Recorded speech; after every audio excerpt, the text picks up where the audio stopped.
ব্রাজিলে তছনছ, কোরিয়ার স্বপ্ন। এই না হলে ব্রাজিল। প্রতিপক্ষ দক্ষিণ কোরিয়াকে দাঁড়াতেই দিল না তারা। যেখানে নক আউটে প্রাণপণ লড়াই হওয়ার কথা, সেখানে কোরিয়াকে রীতিমতো উড়িয়ে দিল 5 বারের বিশ্ব চ্যাম্পিয়নরা। স্টেডিয়াম 947-এর সব আলো নিজেদের করে ম্যাচটা 4-1 গোলে জিতে নিল তিতের দল। এখন কোয়ার্টার ফাইনালে ব্রাজিলের প্রতিপক্ষ গত বিশ্বকাপের রানার্স আপ ক্রোয়েশিয়া।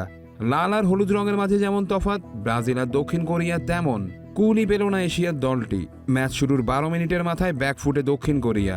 দুইটি গোলে লিড নিয়ে চালকের আসনে সেলেকাওরা। শুরুটা করেছিলেন ভিনিসিয়াস জুনিয়র, এরপর নেইমার। ডিবক্সে রিচার্লিসনকে ফাউল করায় পেনাল্টি পায় ব্রাজিল। সেখান থেকে স্পট কিকে দলকে দ্বিতীয় সাফল্য এনে দেন এই ফরওয়ার্ড। চোটের কারণে সার্বিয়া ম্যাচের পর থেকে নেই নেইমার। চোট কাটিয়ে দক্ষিণ কোরিয়া ম্যাচ দিয়ে ফেরেন, আর ফেরাটা ভালোই হলো। নিখুঁত পেনাল্টিতে গোল আদায় করে নিলেন তিনি। গোলের পর আকাশপানে তাকিয়ে চিরচেনা উদযাপন। হয়তো সৃষ্টিকর্তাকে এই ধন্যবাদ দেন, হয়তো চোটে পড়ার পর চিন্তায় পড়ে যান এবার আর দেশের হয়ে বিশ্বকাপে নামা হয় কিনা। শেষ পর্যন্ত শেষ 16তে মাঠে নামা, আবার গোল পাওয়া। 2 গোল হজমের পর দক্ষিণ কোরিয়াও চেষ্টা করে যায় ম্যাচে ফেরার। 16তম মিনিটে তাদের দারুণ আক্রমণ রুখে দেন গোলকিপার অ্যালিসন বেকার। এরপর 21 ও 23 মিনিটে আরও 2টি আক্রমণ ব্রাজিলের রক্ষণ দেয়ালে গিয়ে নস্যাৎ হয়ে যায়। 25তম মিনিটে কর্নার থেকে উড়ে আসা সনের শট, ডিবক্সের সামনে থেকে জোরালো শট নেন হুয়াং চান, কিন্তু বল সহজেই গ্লাভসে নেয় ব্রাজিল গোলকিপার।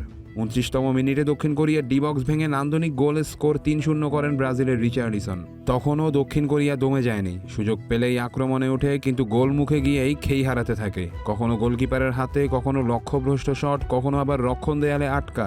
এভাবে সময় যত গড়ায় ততবারে দক্ষিণ কোরিয়ার হতাশা। অন্যদিকে আক্রমণের পসরা সাজিয়ে দ্রুত আরেক গোল আদায় করে নেয় ব্রাজিল।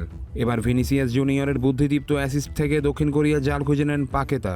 ম্যাচের বয়স তখন 36 মিনিট। বিরতির আগে গোলকিপারের দৃঢ়তায় কিছুটা রক্ষা পেল দক্ষিণ কোরিয়া, না হলে আরও 2-3টি গোল হজম করতে হতো।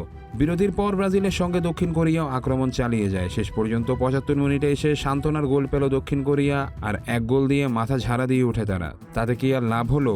বড্ড দেরি যে করে ফেলেছে দক্ষিণ কোরিয়া।